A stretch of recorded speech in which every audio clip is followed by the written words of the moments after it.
정관예우의 검은 그림자, 법조 카르텔의 민낯. 법은 누구에게나 평등한가? 특권과 반칙으로 얽힌 그들의 세상, 이제 그 베일을 벗깁니다. 법조 카르텔은 법조계 내부에서 형성된 비공식적인 연대나 담합을 의미하며 주로 법조인들, 즉 판사, 검사, 변호사들이 자신들의 이익을 위해 서로를 보호하고 외부의 견제나 비판을 막는 행태를 비판할 때 사용되는 용어입니다. 이 용어는 특히 윤석열 대통령 취임 이후 카르텔 해체론의 일환으로 자주 사용되면서 더욱 주목받았습니다. 법조 카르텔의 주요 문제점은 다음과 같이 요약할 수 있습니다. 첫 번째, 정관예우. 정관예우는 법조 카르텔의 가장 대표적인 형태입니다. 판사나 검사가 퇴임 후 변호사로 개업할 때 자신이 근무했던 법원이나 검찰청에서 맡은 사건을 유리하게 해결해주는 관행을 말합니다. 문제점. 공정성 훼손. 정관 변호사의 능력이나 논리보다는 개인적인 인맥과 영향력으로 재판 결과가 좌우될 수 있다는 점에서 사법 시스템의 공정성을 심각하게 훼손합니다.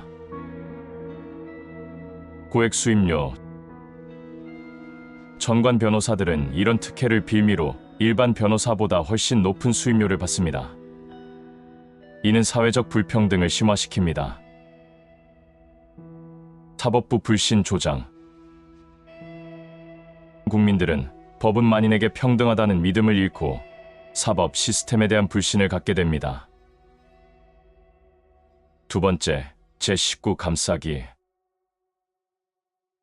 법조계 내부에서 비리가 발생했을 때 이를 엄격하게 처벌하지 않고 서로 감싸주는 행태를 의미합니다. 문제점. 내부 비리 척결 실패. 검찰은 판사의 비리를, 법원은 검사의 비리를 제대로 수사하거나 처벌하지 않는 경향이 있습니다. 이는 내부 자정 능력을 상실하게 만듭니다. 특권 의식 강화. 법조인들이 자신들은 법의 심판을 받지 않는 특권 계층이라는 인식을 갖게 될 위험이 있습니다. 세 번째, 퇴임 후 사회이사 등 자리 나누기. 판사나 검사로 퇴임한 후 대기업의 사회이사나 고문 변호사 등으로 자리를 옮기면서 과거의 인맥을 활용해 기업의 이해관계를 옹호하는 역할을 합니다. 문제점. 공정한 경쟁 방해.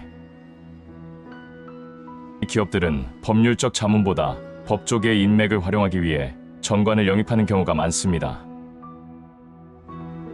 이는 공정한 시장 경쟁을 방해할 수 있습니다.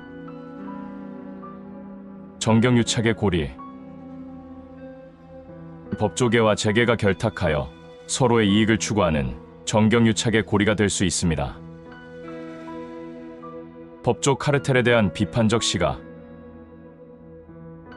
윤석열 대통령은 카르텔을 깨부수지 않으면 이 나라의 미래가 없다고 강조하며 법조 카르텔을 부패의 축으로 규정하고 강력한 해체를 주장하고 있습니다.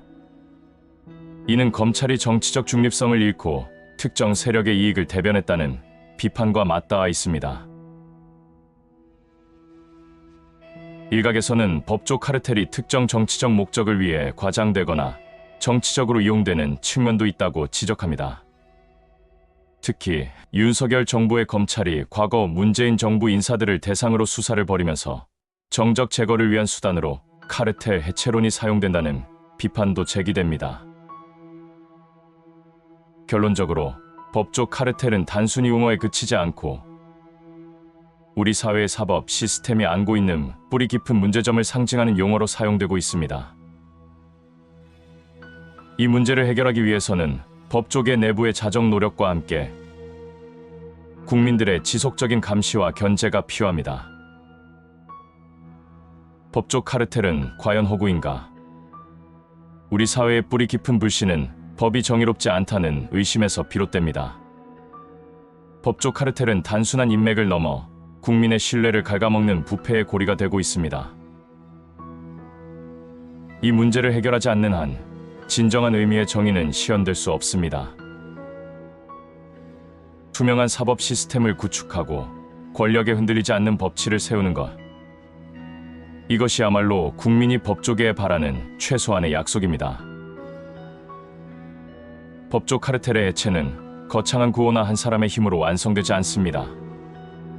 이는 우리 사회가 오랜 시간 쌓아온 불신과 불의에 맞서는 거대한 투쟁입니다.